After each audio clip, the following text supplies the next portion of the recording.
Discuss करने वाले, पढ़ने नहीं वाले, बस मैं कोई टीचर नहीं हूँ। सो फर्स्ट वर्ल्ड वॉर खिलाफत मूवमेंट है नॉन कॉपरेशन। तो 1919 के बाद नेशनलिज्म का मूवमेंट हर जगह शुरू हो गया, न्यू एरियाज में आ गया था, इनको मतलब सोशल ग्रुप्स भी आ गए थे, बहुत सारे new modern modes of struggle भी आ गए थे। तो इस टाइम पे हमारे इंडिया ना इनडायरेक्टली वर्ल्ड वॉर 1 में आ गया था, बिकॉज ब्रिटिश हमारे इंडिया से बहुत सारे रिसोर्सेज ले रहा था। Like resources like post recruitment, political income taxes भी आ गए, कस्टम ड्यूटीज भी आ गए, और जो डिफेंस एक्सपेंडिचर था, मतलब उनका जो खाना पीना था, उनका जो खर्चा था, वो हमारे इंडिया से ही जा रहा था। फाइनेंस हो रहा था war by war loans, increasing taxes, custom duties भी आ गए, custom duties and income taxes भी इंट्रोड्यूस हो गए थे उस टाइम पे। थ्रू द वॉरियर्स जब वॉर चल रहा था, तो उस टाइम पे लोग फेमाइन भी फेस कर रहे थे, और जो कॉमन पीपल थे वो ये सब मतलब कॉमन पीपल थे वो स्ट्रगल बहुत ज़्यादा कर रहे थे, बिकॉज वो अफोर्ड नहीं कर पा रहे ये सब चीज़ें, पैसे भी बहुत बढ़ गए थे। तो ये सब की वजह से जो विलेजेस थे वो बहुत गुस्सा हो गए थे। देन जब ब्रिटिशर ने बोला विलेजेस को कि आप हमें सोल्जर सेंड करो, तो उनका गुस्सा और भी बढ़ गया, तो इसे हम बोलते हैं force recruitment. Then 1918, 1919 and 1920 to 1921 crop failures भी बहुत जगह पर हो गए भारत में, हर जगह पानी की वजह से, कि बारिश नहीं हो रही है, बहुत धूप हो रही है, तो इस वजह से क्रॉप फेलियर हर जगह बढ़ गया।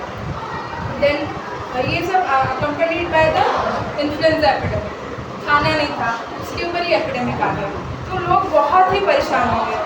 जब 1921 में सर्वे हुआ तो उन्हें पता चला कि 12 से 13 मिलियन लोग मारे गए थे उस एपिडेमिक की वजह से और फेमाइन की वजह से। तो जब ये सब हुआ तो लोग चाहने लगे कि हमारे लिए कोई लीडर आ जाए और हमें पता चल जाए, हमें सिक्योर फील हो, हमें गाइडेंस मिल जाएगी।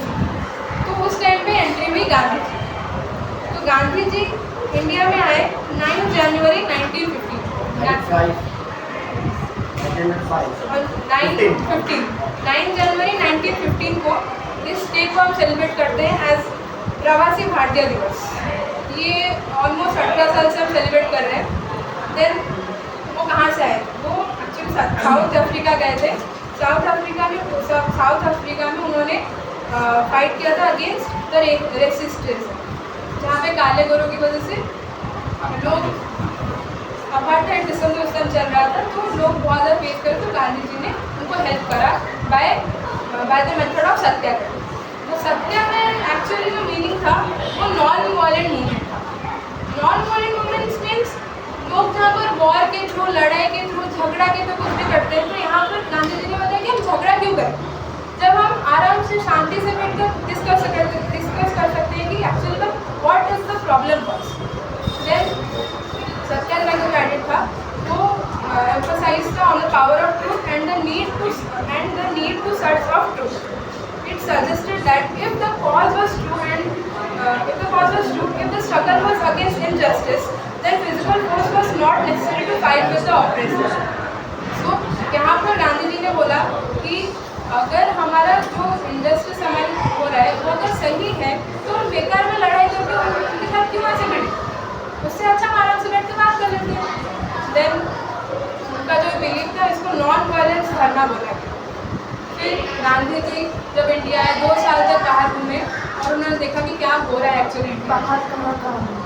बाहर घूमे, फॉर एग्जाम्पल बिहार गए वो, बिहार चंपारण में 2 साल घूमे। फिर फर्स्ट वो गए चंपारण 1970, बिहार का ही चंपारण, वही तो बोला ना, मतलब इंडिया के अंदर। हाँ, इंडिया में चंपारण गए 1970। उन्होंने देखा कि एक ऑपरेसिव प्लांटेशन सिस्टम चल रहा है, जो इंडिको प्लांटर्स के ये मतलब अगेंस्ट हो रहा है, तो उन्होंने उनको हेल्प करा। फिर वो 1970 को फिर से उन्होंने खेड़ा डिस्ट्रिक्ट ऑफ गुजरात में, वहाँ पर भी उन्होंने क्रॉप फेलियर, वहाँ पर एक एक्चुअली एपिडेमिक चला था जिसे बोलते हैं प्लेग, जो रैट के थ्रू फैलता है। क्रॉप फेलियर भी हो रहा था उस टाइम पे, और उस टाइम पे खेड़ा के जो लोग थे वो रेवेन्यू पे नहीं कर पा रहे थे, वो चाहते थे कि ब्रिटिशर्स उनकी रेवेन्यू कम कर दें। फिर देन 1819 को लास्ट भी वो अहमदाबाद गए, उन्होंने कॉटन मिल वर्कर्स, आपने जो भी बोला कि रेजिस्ट, हाँ, वहाँ पर मतलब वो साउथ अफ्रीका में ही उसका नाम सत्याग्रह रखा गया था या फिर इंडिया को आने के बाद? साउथ अफ्रीका में उन्होंने स्टार्ट कर दिया था उस मूवमेंट। हाँ, बोलो बोलो बोलो। सो उन्होंने कॉटन मिल वर्कर्स को हेल्प करा अहमदाबाद में, तो उनका ना बहुत रोल रहा है हमारे इंडिया में। Thank you. Very good.